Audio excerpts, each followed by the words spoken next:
രണ്ടാമത് അവരെ കുറിച്ച് അള്ളാഹു പറയുന്നതിലും നമുക്ക് വലിയ പാഠമുണ്ട്. വസിദ്നാഹും ഹുദാ, വസിദ്നാഹും, നാം അവർക്ക് വർദ്ധിപ്പിച്ചു കൊടുക്കുകയും ചെയ്തു. അള്ളാഹു പറയാണ് സാദ, വർദ്ധിപ്പിച്ചു. സിദ്ന, അള്ളാഹു പറയാണ് നാം വർദ്ധിപ്പിച്ചു കൊടുക്കുകയും ചെയ്തു. ഹും, ആ യുവാക്കൾക്ക്, ഹുദൻ, എന്തിനെ വർദ്ധിപ്പിച്ചു കൊടുത്തു? സന്മാർഗബോധത്തെ. അവർക്ക് അള്ളാഹു ഹിദായത്ത് കൂടുതൽ കൊടുത്തു. അവർക്ക് അള്ളാഹു ഹിദായത്തിന്റെ മാർഗം കൂടുതൽ കൂടുതൽ വർദ്ധിപ്പിച്ചു കൊടുത്തു. അത് പറയുന്നിടത്ത് മുഫസ്സിരീങ്ങൾ പ്രത്യേകം എടുത്ത് പറയുന്നുണ്ട്. ഈ ആയത്തിൽ നിന്ന് മനസ്സിലാക്കാം, മൻ ആമന ബി റബ്ബിഹി, ആര് അള്ളാഹുവിൽ അടിയുറച്ച് വിശ്വസിക്കുന്നുവോ, വ അതാഅഹു, തന്റെ റബ്ബിനെ അനുസരിച്ചുകൊണ്ട് ജീവിക്കുകയും ചെയ്യുന്നുവോ, എങ്കിൽ സാദഹു റബ്ബുഹു ഹുദാ, അവന്റെ ഹിദായത്ത് ഇങ്ങനെ കൂടിക്കൊണ്ടേയിരിക്കും. അപ്പൊ ഈമാനിന്റെ അളവ് കൂടുകയും കുറയുകയും ചെയ്യും. സൽക്കർമ്മങ്ങൾ നമ്മുടെ ജീവിതത്തിൽ നമ്മൾ എത്രത്തോളം ചെയ്യുന്നുവോ അത്രയും നമ്മുടെ കൽബിൽ ഈമാൻ ഇങ്ങനെ വർദ്ധിക്കും. തെറ്റുകൾ നമ്മൾ എത്രത്തോളം ചെയ്യുന്നോ അത്രയും നമ്മുടെ കൽബിൽ നിന്ന് ഈമാൻ കുടിയൊഴിഞ്ഞു പോകും. അതുകൊണ്ട് ഈമാൻ നിലനിർത്താനും ഈമാനിന്റെ അളവ് വർദ്ധിക്കാനും നമ്മളൊക്കെ ചെയ്യേണ്ടത് ഉണർന്നെഴുന്നേറ്റത് മുതൽ രാത്രി ഉറങ്ങുന്നത് വരെ അറിഞ്ഞുകൊണ്ടൊരു തെറ്റ് ചെയ്യാതിരിക്കുക. അറിഞ്ഞുകൊണ്ടൊരു തെറ്റ് ചെയ്യാതിരിക്കുക. അബദ്ധങ്ങൾ മനുഷ്യരിൽ വലുതും ചെറുതൊക്കെ സംഭവിക്കും. സംഭവിച്ചു പോയാൽ ഉടനെ അള്ളാഹുവിനോട് പശ്ചാത്തപിച്ചു മടങ്ങുക. ആ നിലക്കാകുമ്പോൾ റബ്ബ് നമ്മുടെ ഹിദായത്തിന്റെ മാർഗങ്ങളെ നമുക്ക് കൂടുതൽ കൂടുതൽ തുറന്നു തരും. വിശുദ്ധ ഖുർആൻ പറഞ്ഞിട്ടുണ്ട്, വല്ലദീന ഇഹ്തദൗ, സന്മാർഗത്തിലായിട്ടുള്ള ആളുകളുടെ പ്രത്യേകത സാദഹും ഹുദൻ വ ആതാഹും തഖ്വാഹും, അള്ളാഹു അവർക്ക് സന്മാർഗബോധവും തഖ്വയും ഒക്കെ വർദ്ധിപ്പിച്ചു കൊടുക്കും എന്നാണ്. ഒരു ദിവസം സുബഹി ജമാഅത്തായി കൃത്യമായി നിസ്കരിച്ചിട്ടില്ലാത്ത ദിവസവും ഒന്നാമത്തെ സഫിൽ നിന്ന് തന്നെ സുബഹി ഒരാൾ ജമാഅത്തായി നിസ്കരിച്ച ദിവസവും നിങ്ങളൊന്ന് പരസ്പരം കൂട്ടി ആലോചിച്ചു നോക്കിയാൽ നമുക്ക് തന്നെ ബോധ്യമാകും.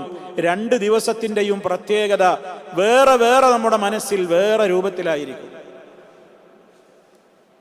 നല്ല രൂപത്തിലുള്ള കാര്യങ്ങൾ കൊണ്ട് തുടക്കം കുറിച്ച ഒരു ദിവസം നമ്മൾ ഉന്മേഷപ്രദമായിരിക്കും. ചീത്തയായ കാര്യങ്ങളിൽ ഏർപ്പെട്ടുകൊണ്ടോ അല്ലെങ്കിൽ നല്ല കാര്യങ്ങൾ ചെയ്യാനാവാതെയോ തുടക്കം കുറിച്ചിട്ടുള്ള ദിവസങ്ങൾ നമ്മൾ കെസലാനായിരിക്കും. നബി സല്ലല്ലാഹു അലൈഹി വസല്ലം പറഞ്ഞത്, രാത്രിയിൽ ഉറങ്ങാൻ കിടക്കുമ്പോൾ ഉളൂവെടുത്ത് ദിക്റുകൾ ചൊല്ലി നിയമങ്ങൾ പാലിച്ചുകൊണ്ട് വലതുവശം ചെരിഞ്ഞു കിടക്കേണ്ടവരാണ് നമ്മൾ. അത് നമ്മുടെ ഉണർന്നെഴുന്നേൽപ്പിന് ഏറ്റവും പ്രയോജനകരമായ കാര്യമാണ്. എത്ര വൈകിക്കിടന്നാലും സമയത്ത് എഴുന്നേൽക്കുക. അതാ ഇപ്പോഴത്തെ ഒരു സ്റ്റേജ് നിങ്ങൾ നോക്ക്.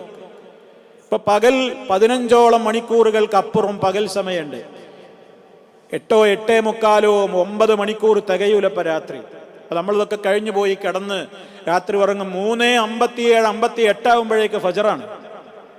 ആ സമയത്ത് എഴുന്നേൽക്കാനാവണം വൈകിക്കിടന്നാലും. ഞാൻ സൂചിപ്പിക്കുന്നത്, ആ സമയത്ത് എഴുന്നേൽക്കുമ്പോൾ നമ്മുടെ ഉറക്കത്തിന്റെ വേളയിൽ ചെകുത്താൻ നമ്മുടെ ഓരോരുത്തരുടെയും പിരടിയിൽ കെട്ടിയിടുന്ന ബന്ധനങ്ങൾ പ്രഭാതത്തിലുള്ള ഉണർന്നെഴുന്നേൽപ്പിലൂടെ അതെല്ലാം മാറിപ്പോവുകയും അസ്ബഹ, ആ മനുഷ്യനായിത്തീരും. സുബഹിക്ക് എഴുന്നേറ്റ് അവൻ ജമാഅത്തിൽ പങ്കെടുക്കുമ്പോൾ, അതല്ലെങ്കിൽ കൃത്യസമയത്ത് ഇപ്പൊ സ്ത്രീകളാണെങ്കിൽ അവരുടെ വീട്ടിൽ വെച്ച് നിസ്കരിക്കുമ്പോ അവരായിത്തീരുന്നത് എപ്രകാരമാണ്? അസ്ബഹ നശീതൻ ത്വയ്യിബൻ നഫ്സി, മനസ്സിന് നല്ല ഉന്മേഷം ഉണ്ടാവും. നല്ല ഉന്മേഷം ഉണ്ടാവും അന്നത്തെ ദിവസം.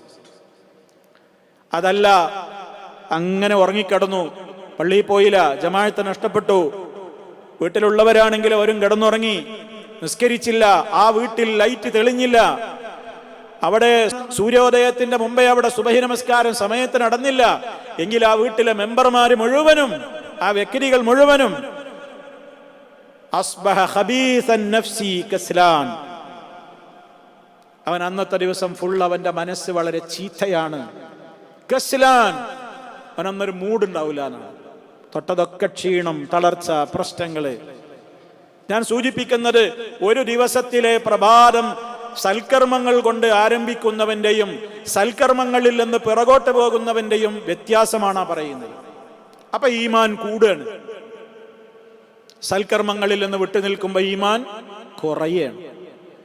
ഈ ചെറുപ്പക്കാരെ കുറിച്ച് അള്ളാഹു പറയുന്നത് അവരുടെ ഈമാൻ, അവരല്ലാഹുവിൽ അടിയുറച്ച് വിശ്വസിച്ചപ്പോൾ അള്ളാഹ് പറയാണ് വസിദ്നാഹും ഹുദാ, അവരുടെ സന്മാർഗ ബോധത്തെ നാം വർദ്ധിപ്പിച്ചു കൊടുത്തു. അതങ്ങനെയാണ്. നമ്മൾ അള്ളാഹുവിൽ വിശ്വസിക്കാൻ വേണ്ടി അല്പം തയ്യാറായാൽ മതി, അള്ളാഹ് കൂടുതൽ അതിന് തയ്യാറാവും. അള്ളാഹു തആല അങ്ങനെയാണ് അറിയിച്ചിട്ടുള്ളത്. എൻ്റെ അടിമ എന്നിലേക്ക് ഒരു ചാണടുക്കാൻ ശ്രമിച്ചാൽ ഞാൻ അവനിലേക്ക് ഒരു മുഴം അടുക്കും എന്നാണ്. നമ്മൾ മറന്നു പോകാൻ പാടില്ലാത്ത ഹദീസുകളാണ്. എൻ്റെ അടിമ എന്നിലേക്ക് ഒരു ചാണടുത്താൽ ഞാൻ അവനോട് ഒരു മുഴം അടുക്കും. ഒരു ചാണ് എന്ന് പറഞ്ഞാൽ അത്രയാണ്, ഒരു മുഴം എന്ന് പറഞ്ഞാൽ അത്രയാണ്. അള്ളാഹുവിലേക്ക് നമ്മൾ അങ്ങോട്ടടുക്കാൻ കുറഞ്ഞൊന്ന് ശ്രമിച്ചാൽ തന്നെ അള്ളാഹ് കൂടുതൽ അതിനുള്ള വഴികൾ എളുപ്പാക്കി തരാം. സിദ്നാഹും ഹുദാ. അള്ളാഹു പറയാണ്, എന്നിലേക്ക് ഒരു എൻ്റെ അടിമ നടന്നെടുത്താൽ അസ്റഅ്തു ഇലൈഹി ഹർവല, ഞാൻ അവനിലേക്ക് ഓടിയടുക്കും. സുബ്ഹാനല്ലാഹ്. ഇതൊക്കെ നമ്മൾ മറക്കാൻ പാടില്ല ഈ ഹദീസുകളൊന്നും. അപ്പൊ നമ്മൾ ഒന്ന് മനസ്സ് വെച്ചാൽ അള്ളാഹു അതിലേറെ നമ്മുടെ കാര്യത്തിൽ കവാടങ്ങൾ തുറന്നു തരും. നമ്മളൊന്ന് ആ ഡോറൊന്ന് ഓപ്പൺ ചെയ്ത് തുടങ്ങിയാൽ മതി. എത്രയോ കാലമായിട്ട് നമ്മൾ കേൾക്കുന്ന ഒരുപാട് നന്മകളുടെ ഡോറുകൾ ഇന്നും നമുക്ക് മുമ്പിൽ കൊട്ടിയടച്ചിരിക്കുകയാണ്. ധാരാളം തവണ നമ്മൾ അതിന്റെ മഹത്വം പഠിക്കാഞ്ഞിട്ടല്ല, പക്ഷെ ഇന്ന് വരെ ആ ഡോർ നമ്മൾ ഓപ്പൺ ചെയ്തിട്ടില്ല. എന്തുകൊണ്ട്? തൗഫീഖില്ല. അതേ അവസരത്തിൽ ഒരല്പം നിങ്ങൾ ആ ഡോറൊന്ന് ഓപ്പൺ ചെയ്യാൻ നോക്കൂ, പിന്നെ ആ ഡോർ എന്നും ഓപ്പൺ ചെയ്തുകൊണ്ടേയിരിക്കും. അള്ളാഹു അത് തുറന്നു തരും. ഇതാണ് ഈ പറയുന്നത്. ഈ ചെറുപ്പക്കാര് ആ നാട്ടിൽ നിലനിൽക്കുന്ന ശിർക്കിനെതിരെ ഇതിന് ഞങ്ങളെ കിട്ടൂല, അതിനുള്ള കാരണമൊക്കെ അവർ പറയുന്നുണ്ട്. അള്ളാഹു അല്ലാത്തവരെ വിളിച്ചു പ്രാർത്ഥിക്കാൻ ഞങ്ങളെ കിട്ടൂല എന്നുള്ളതിന് കാരണമൊക്കെ അവർ പറയുന്നുണ്ട്. അതുകൊണ്ട് അങ്ങനെ അവർ അടിയുറച്ച് വിശ്വസിച്ച് അവരുടെ ഈമാനിലേക്ക് അവർ പ്രവേശിക്കാൻ തയ്യാറായപ്പോ അള്ളാഹ് പറയാണ് വസിദ്നാഹും ഹുദാ. ഇതൊക്കെ വെള്ളിയാഴ്ച ഓതുമ്പോൾ മനസ്സറിഞ്ഞ് ഓതണം. ഇനി മുതൽക്ക് നിങ്ങൾ അൽക്കഹ് ഓതുമ്പോൾ ഒന്ന് ടൈം എടുത്ത് ഓതണം. പഠിച്ച ആയത്തുകളൊക്കെ വന്നിങ്ങനെ മനസ്സിൽ എന്താ പറയണേ? ഇന്നഹും ഫിത്തിയ ആമനൂ ബി റബ്ബിഹിം വസിദ്നാഹും ഹുദാ. അപ്പൊ നമ്മൾ നമ്മുടെ മനസ്സിനോട് ഇങ്ങനെ പറയാ, സന്മാർഗത്തിന്റെ കാര്യങ്ങളിലേക്ക് ഞാനൊന്ന് നടന്നെടുത്താൽ എൻ്റെ റബ്ബ് എനിക്കത് വർദ്ധിപ്പിച്ചേ തന്നുകൊണ്ടേയിരിക്കും. വസിദ്നാഹും ഹുദാ.